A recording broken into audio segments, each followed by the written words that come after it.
প্রিয় ভাইরা আমার, সূরা আল বাকারা আয়াত নম্বর 21, আল্লাহ সুবহানাহু ওয়া তাআলা বলছেন, ইয়া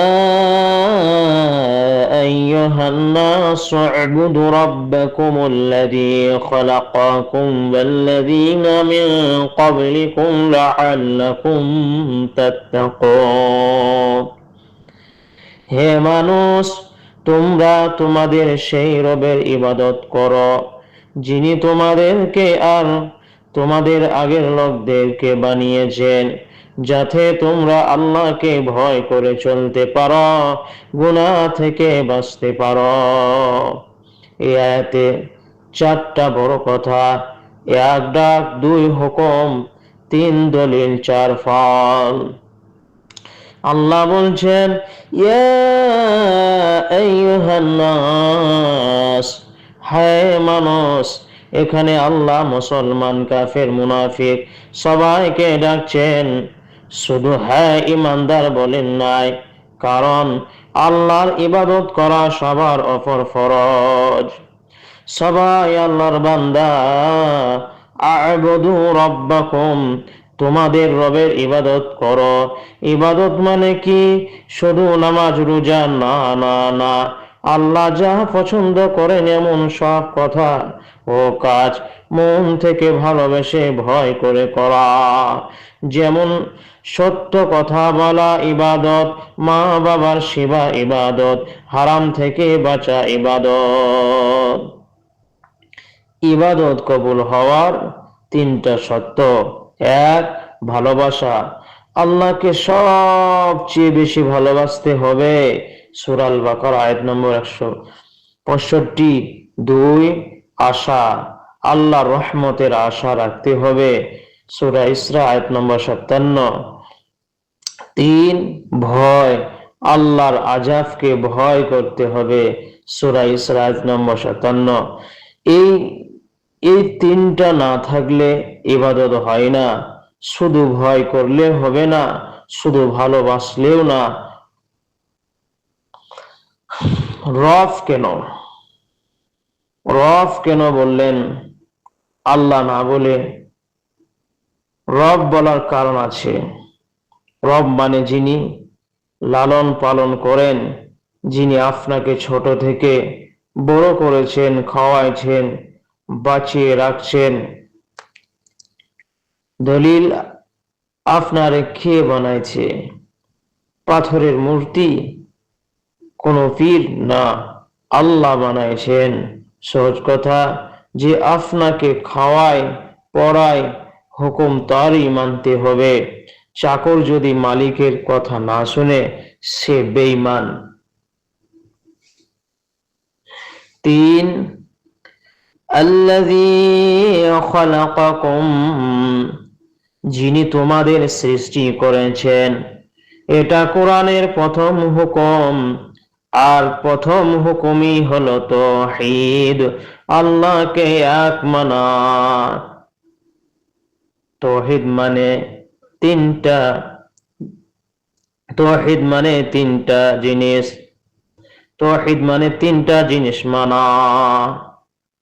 এক, তাওহীদুর রুবিয়্যাহ, আল্লাহ সব কিছুর মালিক, সব কিছু করেন। বৃষ্টি, রিজিক, জীবন, মৃত্যু সব তার হাতে। দুই, তাওহীদুল আসমা ও সিফাত, আল্লাহর সুন্দর নাম ও গুণ আছে, যেমন রহমান, গফুর, এগুলো শুধু তার। তিন, তাওহীদুল উলুহিয়্যা, সব ইবাদত শুধু আল্লাহর জন্য। দোয়া আল্লাহর জন্য, সিজদা আল্লাহর জন্য, মানত আল্লাহর জন্য, কুরবানি আল্লাহর জন্য, শুধু তার জন্য সবকিছু। এই তিনটা না মানলে কেউ মুসলিম না। এই তিনটা না মানলে কেউ মুসলিম না। একটা বাদ গেলেও শিরক হয়ে যাবে। চার, লাআল্লাকুম তাত্তাকুন, যাতে তোমরা তাকওয়ার অধিকারী হও। তাকওয়া মানে কি? ওমর রাদিয়াল্লাহু আনহু বলছেন, কাঁটাওয়ালা রাস্তায় যেমন কাপড় বাঁচিয়ে চলো দুনিয়াতে, তেমন গুনাহ থেকে বেঁচে চলা। আসল কথা, শুধু ইবাদত করলেই মুত্তাকি হওয়া যায় না।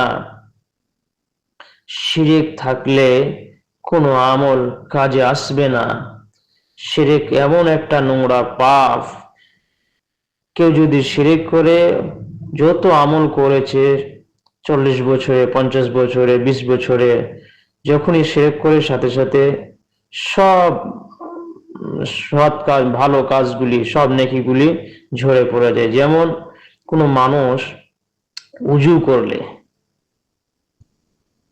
করলেন, এখন সেই মানুষটা উজু অবস্থায় আছে, এখন সলাদে দাঁড়ালো, গিয়ে 1 রাকাত পড়লে, 2 রাকাত পড়লে, 2 রাকাতের শেষের দিকে যে বাই ছাড়লো, এখন যদি বাই ছাড়ে তার নামাজটা হবে?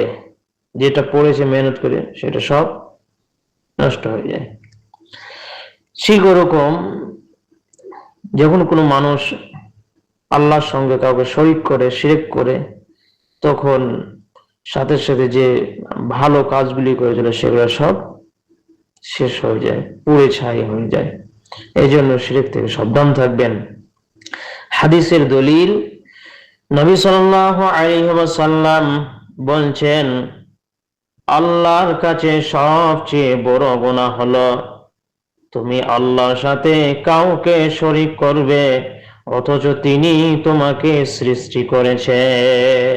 সহিহ বুখারী 4477 নম্বর হাদিস, সহিহ মুসলিম 86 নম্বর হাদিস। তাই তাকওয়ার জন্য সত্য জীবনের সব ইবাদত শুধু আল্লাহর জন্য করতে হবে। মাজারে, পীরের কাছে, গাছের কাছে চাওয়া যাবে না। এই আয়াতে আমাদের শিক্ষা, 1, আল্লাহ ছাড়া কারো ইবাদত করব না। 2, বিপদে শুধু আল্লাহকে ডাকবো। 3, কোরআন হাদিস নিজের মন মতো বুঝবো না, সাহাবীদের মতো বুঝবো। আল্লাহ সুবহানাহু ওয়া তাআলা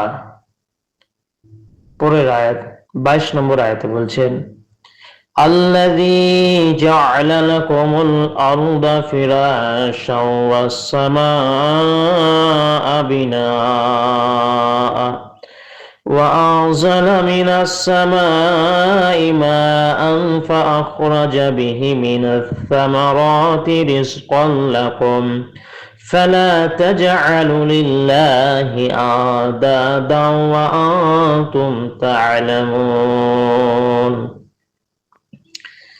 তিনি তোমাদের জন্য জমিনকে বিছানার মতো করেছেন আর আকাশকে ছাদ বানিয়েছেন, আর আকাশ থেকে পানি নামিয়ে তা দিয়ে তোমাদের রিজিকের জন্য ফল ফসল বের করছেন।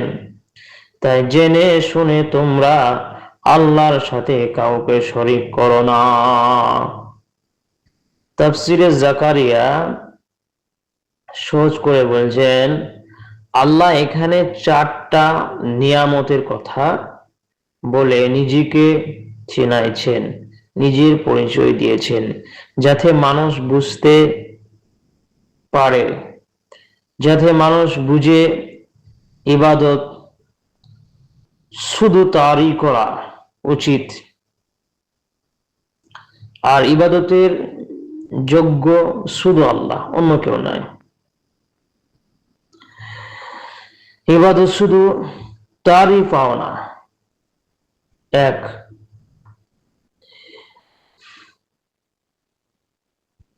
জমিনকে বিছানা বানাইছেন। এই মাটি যদি আগুনের মতো গরম হইতো বা বরফের মতো ঠান্ডা হইতো, আপনি বা আমি থাকতে পারতেন? থাকতে, চলতে, ঘর বানাতে যেমন লাগে তেমন করেই আল্লাহ সুবহানাহু ওয়া তাআলা বানাইছেন। এটা আল্লাহর রহমত। 2, আকাশকে ছাদ বানাইছেন। এই ছাদ না থাকলে সূর্যের তাপে পুড়ে যেতাম, আকাশ থেকে পাথর পড়তো,